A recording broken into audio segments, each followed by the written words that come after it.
Hi, and welcome back to the second part of our series, The Greatest. Before I start, I wanted to give you guys a little bit of an update. I guess maybe announcement is a better word for it. This will be the last series that we will be doing for the summer. We will be taking the summer off.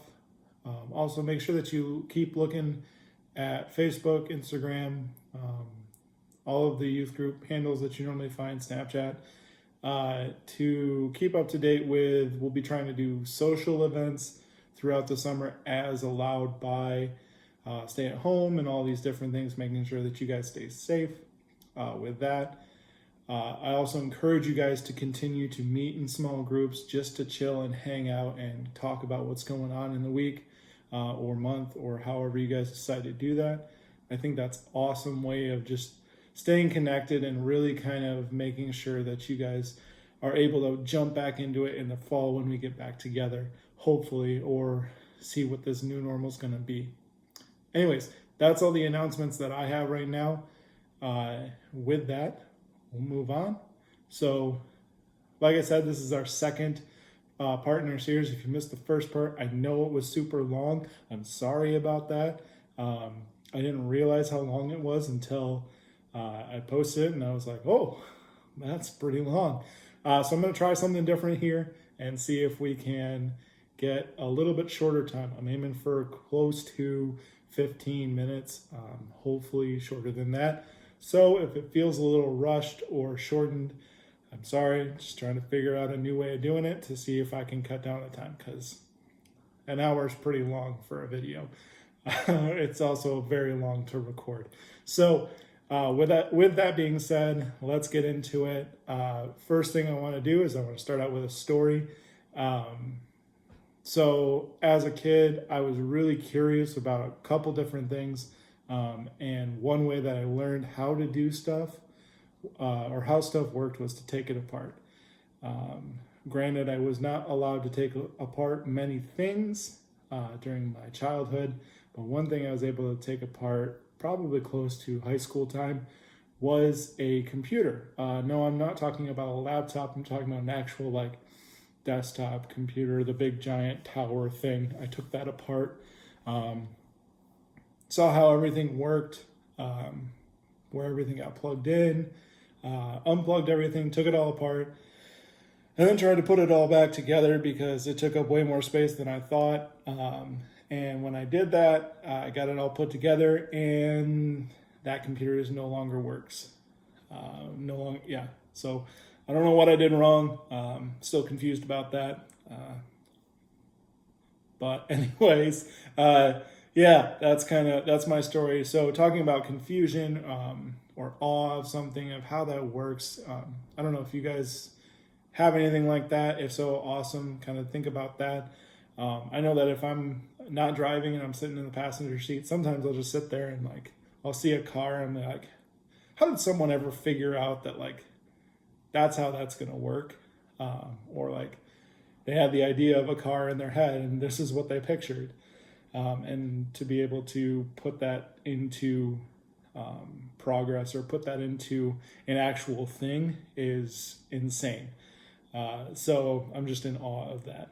But I feel like we all have things that we're in awe of or probably confused by how things work, or confused by different things that have gone on. And I feel like that same question can really kind of dive into God, how we feel about God sometimes. I feel like maybe we can be confused about God, and I feel like there's a couple different reasons as to why, or maybe just factors that relate into that. Number one would probably be we don't know too much about God. We have the Bible, which gives us some indication of who God is and how he operates and his character and all these different things. But really, when you boil it all down, we really don't kind of know a lot. And I feel like that sometimes makes us feel confused. Second thing I think is that we sometimes have this understanding, this feeling that God's not really there. We really don't have any feeling of him. And so that makes it kind of difficult for us to actually feel like he's actually there. And it makes us feel like we're on our own, or when we want God around, he's not there. And that might make us confused, even angry. The third thing would be you look around and you see a messed up world, messed up people, messed up churches, and you're just confused. God was the one that made all of these things, and yet they're all a mess. How does that fit with who I know God to be? Like, isn't he supposed to be like the creator, and why didn't he do a better job of it? I don't know.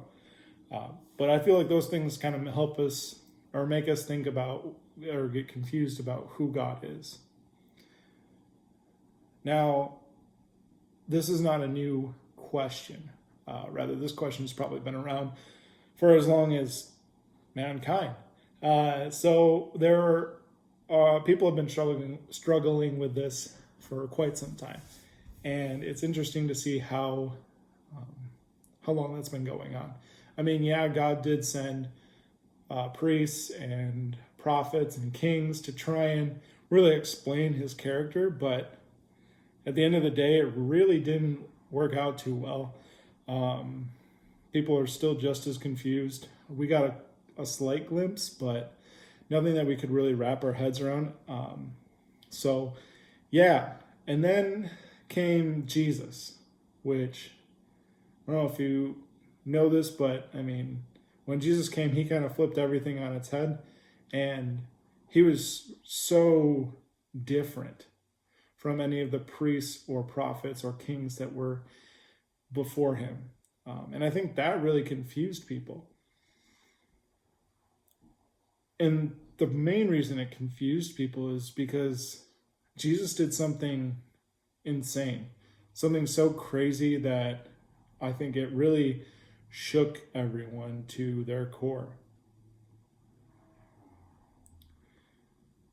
With this, we're going to dive into the actual Bible message for today. So we're going to be opening up to John, my favorite book of the Bible, not just because of the name, but just the way that he kind of lays it out. It's very interesting, and he doesn't really hold your hand.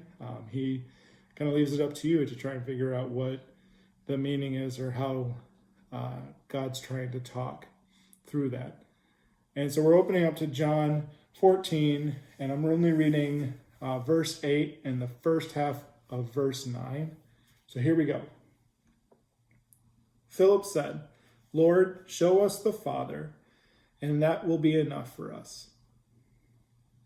Jesus answered, "Do you not know me, Philip? Even after I have been among you for such a long time? Anyone who has seen me has seen the Father."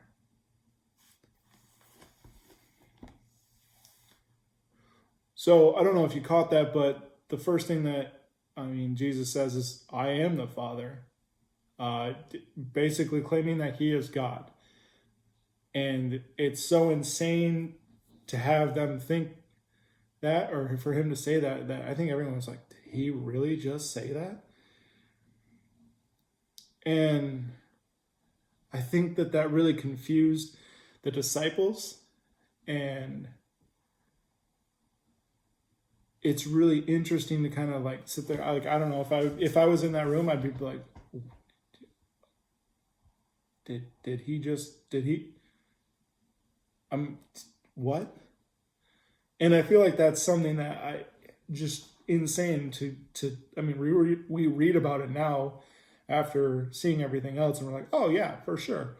Why didn't they see that sooner? But I feel like for the disciples at that time, it was really so confusing. I mean, they had been with Jesus for a couple of years, and they'd seen him do all these miracles, but I think it changed everything that they had gone through. They're like, wait a minute.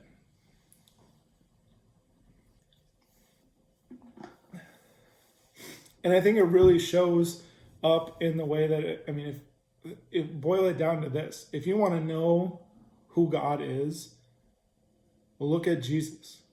I mean, that's what this verse is really saying. This verse is saying, Jesus is like, look, if you want to know who the Father is, or if you want to see the Father, just look at what I'm doing, because I am him.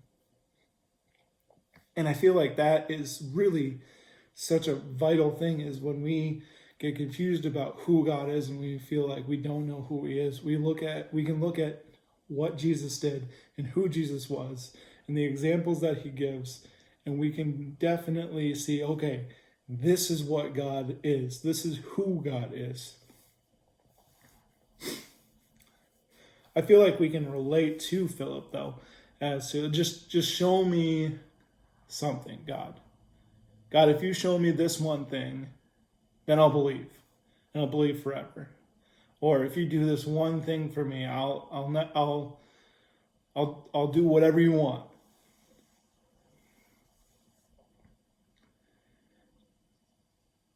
And with that, I feel like that would alleviate so much of the mystery of who God is.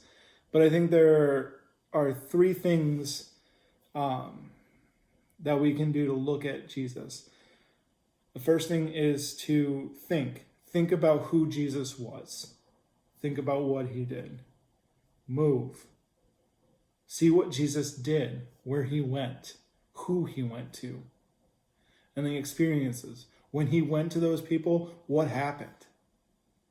How did that experience happen? What exchanged? What was done?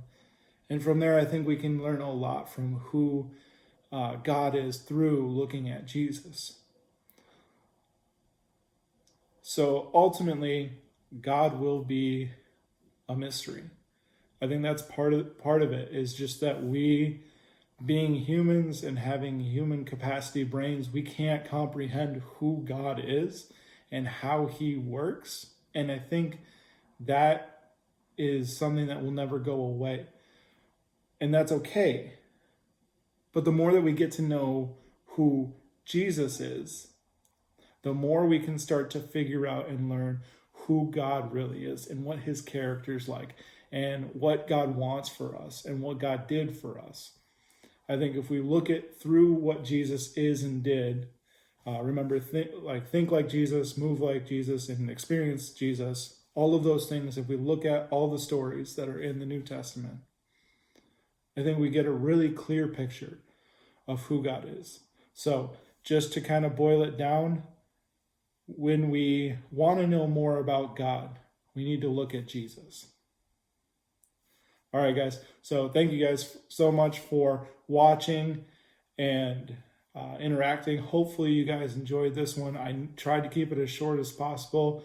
So hopefully I did that for you guys, and we'll see you in the next one.